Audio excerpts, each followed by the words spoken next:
Merry Christmas.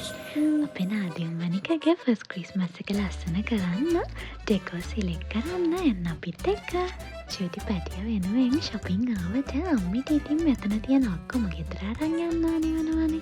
ඒ නිසා ඉතින් ඩෙකෝ සිලෙක් කරන වැඩේ අප්පච්චිට පාර දුන්නා. මේ දේවල් දැක්කම ඉතින් මේ ඔක්කොම ගෙදර අරන් යන්න හිතෙන්නේ නැත්තේ කාටදනේ?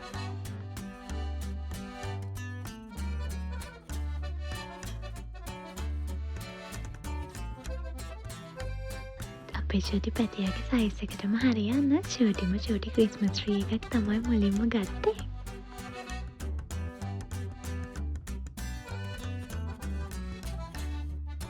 ලේසියම අතට අවුවෙන ඔක්කොම කාට් එකට දාගන්න නිසා අප්පච්චිට නම් මේ වැඩේට එච්චර ලොකු වෙලාවක් යන්න නැති වෙයි වගේ. අම්මිට අද කරන්න වැඩක් නැති නිසා කෝලම් කර කර ඉන්න තමයි තියෙන්නේ.